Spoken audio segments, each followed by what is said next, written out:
अपनी संपत्ति का ब्यौरा सार्वजनिक करने का आदेश दिया था। लेकिन सरकार के गठन के 2 साल बाद भी जीएडी की वेबसाइट पर मंत्रियों की संपत्ति सार्वजनिक नहीं की गई है। दोपहर की 2 टूक में इसी पर बात होगी।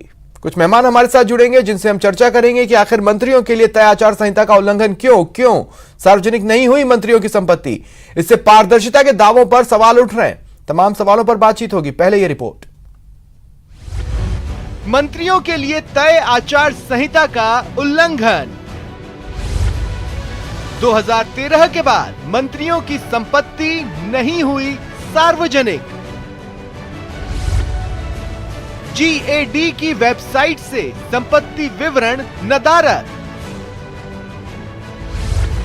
पारदर्शिता के दावे पर बड़ा सवाल। यूपीए शासन में केंद्र और राज्यों के मंत्रिमंडल के लिए आचार संहिता लागू की गई थी, जिसमें पद संभालने के 2 महीने के भीतर और हर साल 31 अगस्त तक अपनी संपत्ति को सार्वजनिक करना होता है। मरुधरा में गहलोत सरकार के पिछले कार्यकाल में इसका नियमित तौर पर पालन हुआ भी था, लेकिन अब की बार ऐसा नहीं है। सरकार गठन के 2 साल बाद भी मंत्रियों की संपत्ति का ब्यौरा सामान्य प्रशासन विभाग और मंत्रिमंडल सचिवालय की वेबसाइट यानी जीएडी पर उपलब्ध नहीं है। हालांकि सरकार के मंत्रियों के पास इसकी सफाई में बोलने के लिए बहुत कुछ है। अधिकारियों, कर्मचारियों, मंत्रियों सबको अपनी संपत्ति डिक्लेयर करने की मॉरल ड्यूटी हमारी बनती है। उन मॉरल ड्यूटी को हम निभाएंगे।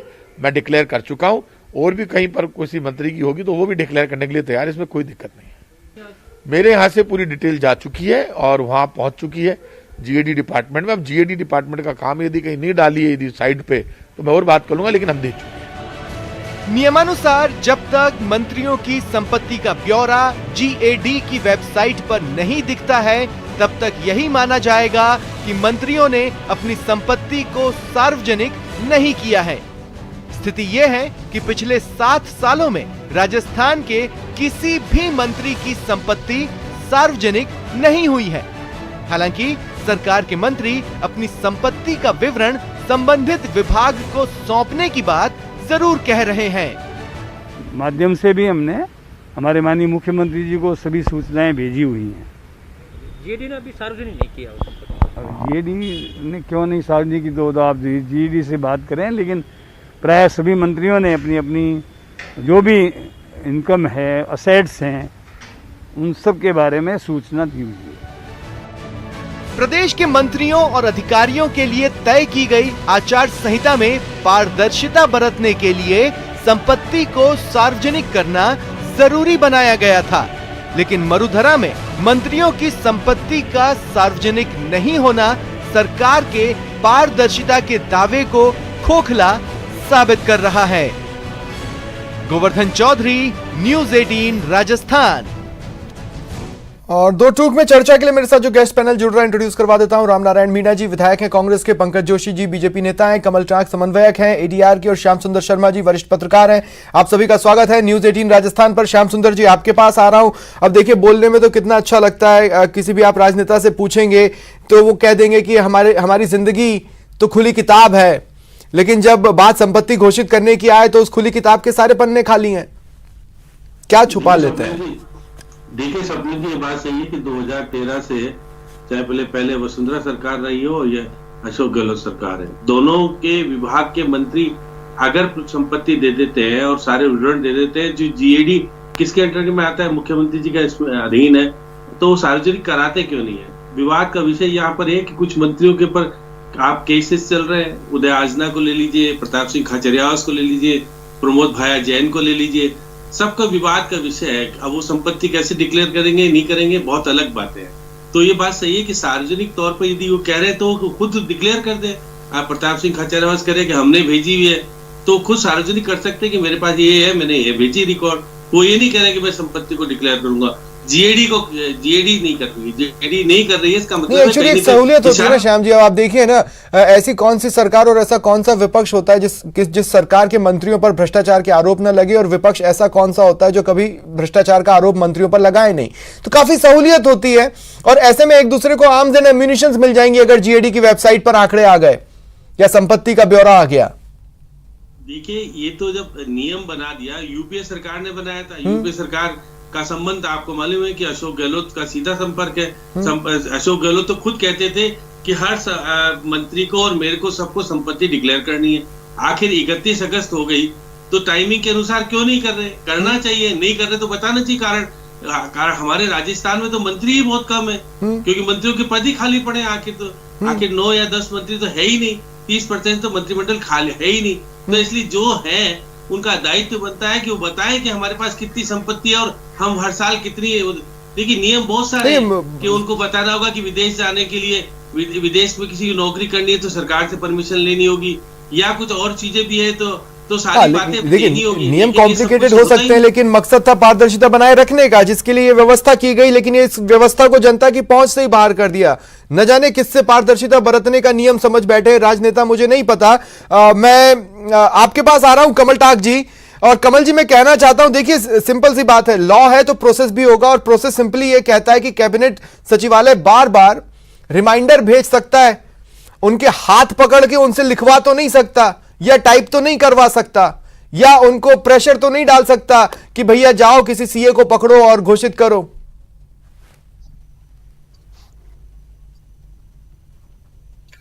बिल्कुल सही कहा आपने।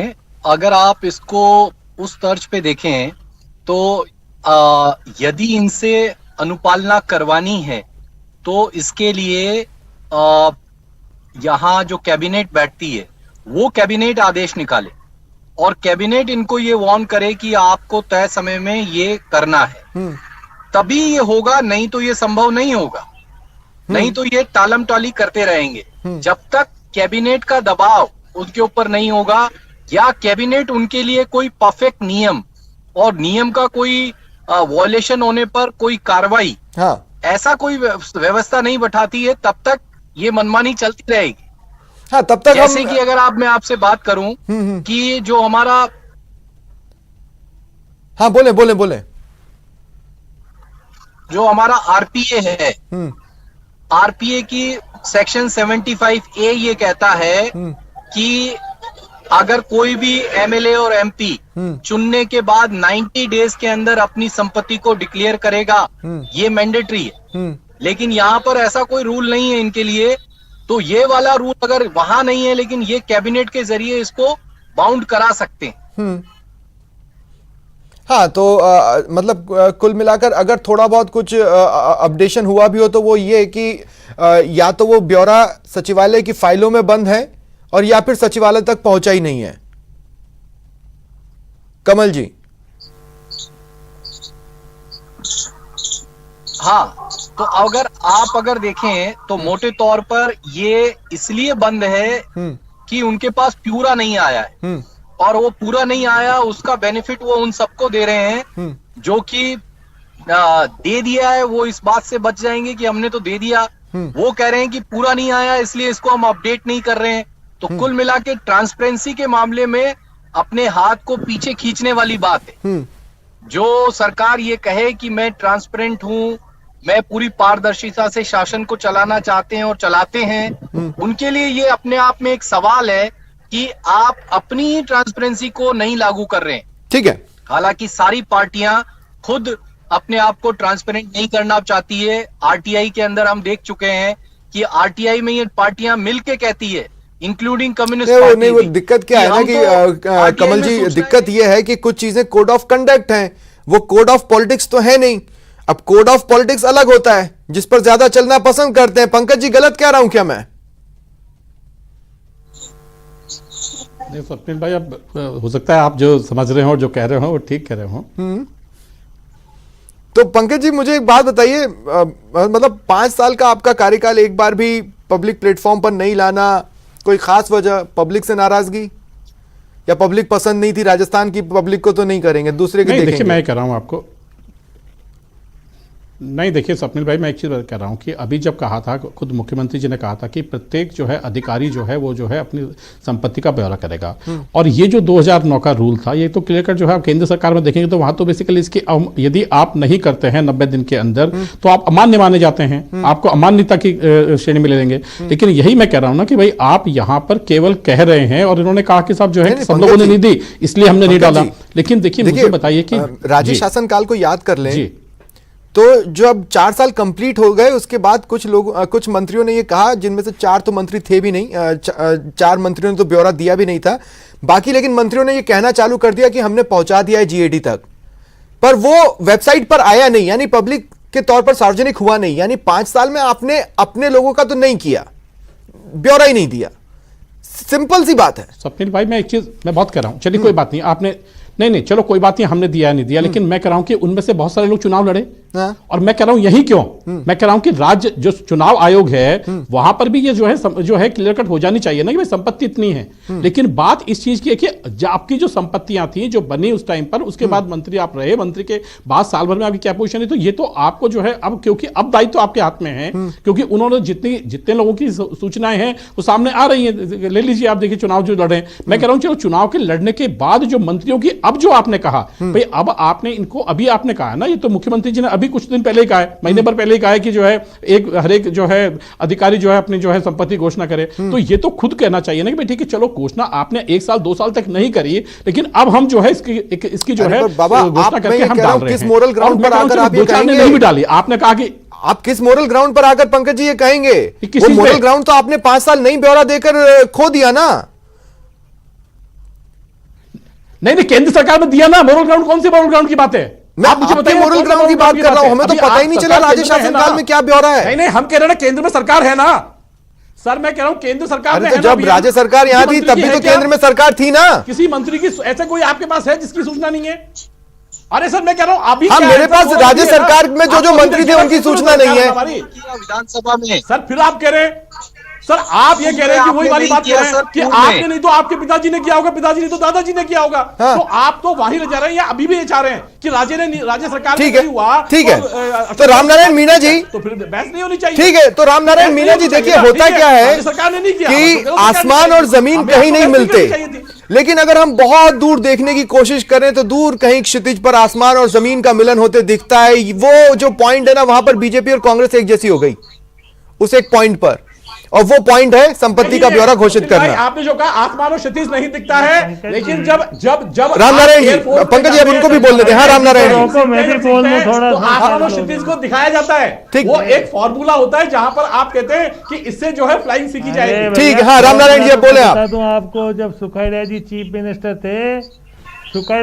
मिनिस्टर थे, तब एक बदमाश उनके बगल में आके फोटो खींचा गया, भैरव सिंह जी ने पूरे राजस्थान को सिर पे उठा लिया।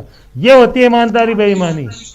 लेकिन आज क्या हो रहा है, रेल की पटरियां बेची जा रही है, ईमानदारी है, वो क्या देंगे आपको? तो राजस्थान में क्या नहीं हो रहा है, हिंदुस्तान में क्या नहीं हो रहा है? रामनारायण जी सुनिए बात को, रामनारायण जी, रामनारायण जी मुद्दे पर रहेंगे, रामनारायण जी मुद्दे पर रहेंगे। अरे आप उनकी तरफ देखना बंद करें, आप सामने की तरफ देखेंगे तो मैं भी आपको दिखाई देने लगूंगा। रामनारायण जी मेरी बात सुनिए, रामनारायण जी यहाँ पर आपको देखना है मुद्दा। आपके मंत्री अगर जीएडी को ब्यौरा भेज चुके हैं तो उन्हीं 2 मंत्रियों के क्यों नहीं आ गए वेबसाइट पर? खत्म करना पड़ेगा और ईमानदार आदमी को सामने लाना पड़ेगा। ठीक, तो रामनारायण जी ये बताइए कि अगर मंत्रियों ने ब्यौरा भेज दिया है तो जीएडी की वेबसाइट पर क्यों नहीं आ गए? वो को डिफेंड करो। आपसे आशा करता हूं कि स्वच्छता की बात करो, आप स्वच्छता की बात करिए, हम आपके साथ देंगे। क्या पार्टी होती है इसमें? रामनारायण जी, हम ईमानदार रामनारायण जी तो देश। अरे रामनारायण जी, आप पंकज जी पर कटाक्ष करने के लिए थोड़ी ना आए, आप मेरे सवालों का जवाब देने के लिए आए। मेरा सवाल तो सुनिए। मैं सही कर रहा हूं, पंकज जी कहते हैं कि हम ईमानदार लोग। तो रामनारायण जी मेरी बात तो सुने आप। हम कौन से संस्कारित हैं? मुझे ये बताइए ना कि अगर मंत्रियों ने अशोक गहलोत जी को ब्यौरा दे दिया है तो जीएडी से वेबसाइट पर क्यों नहीं डाल रहा है? छापे पड़े जा रहे हैं, उन मंत्री से क्या आशा करोगे आप? उन मंत्री से क्या आशा करोगे जिनके एसआईटी के छापे पड़ रहे हैं? फिर भी मंत्रिमंडल में बैठे हुए, दिल्ली हो, जयपुर हो या बेंगलोर हो। हमें पंकज जी से ये आशा करता हूं कि ये सत्य बात पे चले, हम इनका साथ देंगे। कोई पार्टी नहीं होती इसमें, देश होता है, ठीक। भारत पहले है, या तो भारत माँ का नाम। तो रामनारायण जी, या तो मेरी आवाज आपको नहीं मिल रही है या मेरे सवाल का आप जवाब नहीं देना चाह रहे हैं, मैं समझ नहीं पा रहा हूं। पंकज जी, आप जो बोलना चाहते हैं मैं आपको 10 सेकंड दे रहा हूं, फिर मुझे अन्य गेस्ट को भी लेना है। पंकज जी, क्या काउंटर करना है, जल्दी से कीजिए। हर सवाल का आज मैं हर सवाल का जवाब दूंगा, क्योंकि देश को रामनारायण जी 4 बार पूछ लिया आपने, दिया नहीं। पंकज जी क्या काउंटर कर रहे हैं, जल्दी बोलिए। लोगों ने दी हैं, कितने लोगों के दे दीजिए सूचना। नहीं, रामनारायण जी तो देखिए, मैं कह रहा हूँ, रामनारायण जी कह रहे हैं सुखाड़े जी के टाइम की बात, मैं आपको कह रहा हूँ सुखाड़े जी के टाइम तो बहुत बात के था, मैं कह रहा हूँ कि उसके बाद लालकृष्ण आडवाणी साहब का और जो है मुरली मनोहर जोशी जी का टाइम देख लीजिए ना, क्या दिक्कत है। और उसी टाइम पर आपके साथ क्या हुआ था और आपके लोगों ने मना किया था भाई। ठीक है, ठीक है, ठीक है। नहीं, उतने भूतकाल पे नहीं जाना है, भूतकाल में 2013 के बाद से ही देख रहा हूँ, मेरे लिए भूतकाल की सीमा फिलहाल 2013 तक ही है, उसके पहले की तो मुझे भी काफी गहन स्टडी करनी होगी। बहरहाल मैं श्याम सुंदर जी एक बार फिर आपके पास आ रहा हूं। देखिए श्याम सुंदर जी, ये जो संपत्ति का ब्यौरा एक कोरा कागज कोरा ही रह गया। अगर 4 ने दिए तो 4 का डाल दो। राज्य सरकार के भी जो राज्य सरकार का कार्यकाल था उसके 5वें साल में कुछ मंत्रियों ने ब्यौरा भेजने की बात कही, उतना डाल देते। देखिए सपने जी, क्योंकि कोई भी पारदर्शी बनना ही नहीं चाहता। मुख्यमंत्री अशोक गहलोत तो हमेशा कहते थे कि अपनी अपनी संपत्ति को डिक्लेयर करना पड़ेगा।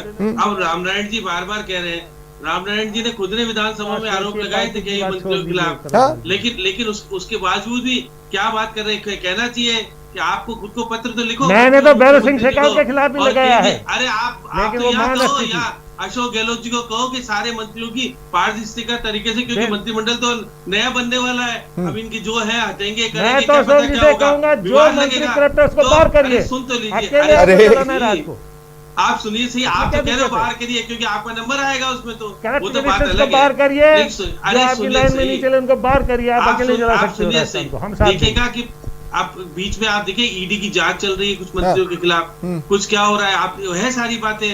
अब उनकी संपत्ति अगर आप डिक्लेयर करेंगे तो क्या होगा, तो हम क्यों बदनाम हो? अब देखिए, आप हमेशा भरते ना, बीजेपी का मुंह बंद है। अरे आप सुनिए, इनके राजेंद्र राठौड़ बोलते नहीं है। नहीं, रामनारायण जी देखिए, टॉपिक यहाँ चल रहा है, इसको यहीं चलाते हैं हम। वो 2 पटरियों की तरह एक पैरेलल पटरी क्रिएट करने की कोशिश नहीं कर रहे हैं। टॉपिक एक ही साइड चल रहा है, अभी हम एक ही साइड रखना चाह रहे हैं। बोल रहा हूँ जिम्मेदारी के साथ बोल रहा हूँ, मैं मान रहा हूँ, मैं नाम जब भी बोल रहा हूँ जिम्मेदारी के साथ बोल रहा हूँ, मैं पब्लिक प्लेस। एक बात और जो मुझे लग रही है, हालांकि मैं ये कटाक्ष के तौर पर बोल रहा हूं, मुझे नहीं पता ये वस्तुस्थिति है या नहीं है। कमल टाक जी, हो सकता है कि हमारे पास आईटी प्रोफेशनल्स कम हो जिन्हें वेबसाइट बनाना चलाना नहीं आ रहा, या हो सकता है कंप्यूटर ऑपरेटर्स कम हो जिनके पास समय नहीं है, उनको स्कूलों में भेज के पढ़ाई करवानी होगी जहां ऑलरेडी कंप्यूटर शिक्षकों की कमी है। मुझे नहीं पता एक पूरा विभाग कैसे, अगर उन तक ब्यौरा पहुंच जाए तो खाली बैठ सकता है।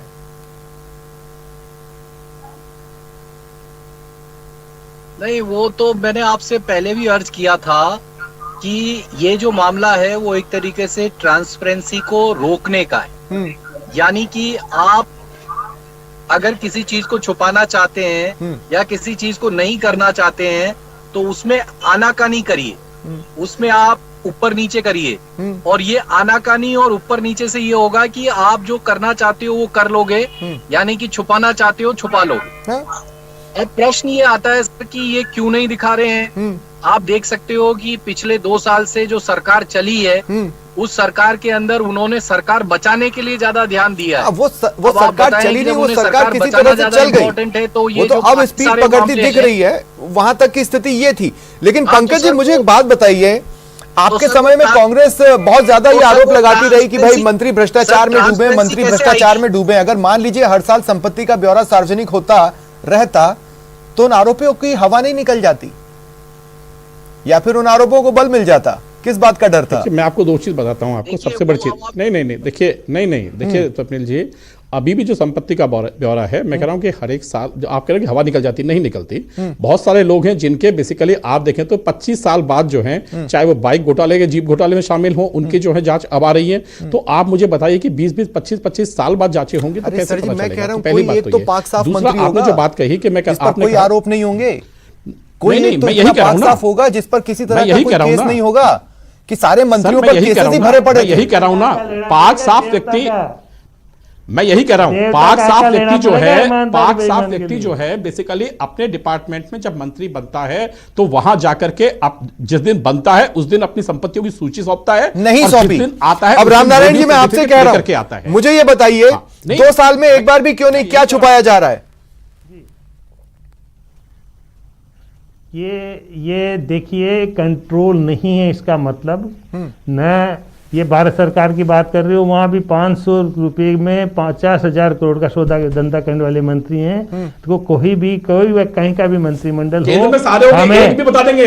मैं बता रहा हूँ ना, सूचना नहीं हो तो बता दें आप। मैं नामजद भी नाम बता दूं बता दीजिए। आपको नाम बता दीजिए आज के सामने, और मैं आपको तभी करूंगा। ये तो पेपर्स में मैं भी आपके घर वो लेके है। आऊंगा और उसकी सूचना आपको जो है बिल्कुल, टीवी 18 पे दूंगा आप कि हाँ जैसे- रामनारायण जी को मैंने ये जो है जैसे- सूचना घर पहुंचा दी आप है। जैसे बताइए आप आदमी किस से मिलन मंत्री की आप चाहिए? बीच में मेरी बात को मैं- इसलिए रामनारायण जी, काटते मैं हो बहुत इज्जत से क्योंकि कह रहा हूं, आपकी मैं आपके पार्टी घर का पहुंचाऊंगा। सवाल है। ठीक है, कोड ऑफ कंडक्ट नहीं, लेकिन कोड ऑफ पॉलिटिक्स पर श्याम सुंदर जी अपना कमेंट दे दें। व्यक्ति की जो है फाइनल केंद्रीय कमेंट। मंत्री की सूचना घर पहुंचा दीजिए। नहीं, मैं देखिए फाइनल ऐसा अशोक है गहलोत सरकार कि की बात ईमान करो आप तो रामनारायण जी, श्याम सुंदर जी, फाइनल कमेंट। देखिए सपनी जी, ये बात सही है कि हकीकत को छिपाना चाहते हैं, और मुख्यमंत्री ने जो मंत्रिमंडल बनाया था वो खुद की मर्जी से नहीं बनाया था। हाँ। वो तो क्योंकि सचिन पायलट के लोग थे, इनके लोग थे, अब कंट्रोल में है नहीं। ये तो विवाद का विषय हो ही गया है। नारायण जी खुद कह रहे हैं कि है विवाद है, तो इसलिए फिर भी मुख्यमंत्री जी हमारे पारदर्शी है हमेशा। वो कहते हैं कि संपत्ति सबको डिक्लेयर करनी होगी, तो अब मुख्यमंत्री को चाहिए, क्योंकि आपने मुद्दा उठा दिया है, तो सारे मंत्रियों की संपत्ति को ब्यौरा ले और सार्वजनिक करें और बताएं। ठीक है, कि शुक्रिया हम तो शुक्रिया आप सभी का मेरे साथ पारदर्शी हैं। जुड़ने के लिए और इस चर्चा में शामिल होने के लिए। तो माननीय फिलहाल तो अपने मर्जी के ही मालिक नजर आ रहे हैं। ये थी दोपहर की 2 टूक। नमस्कार।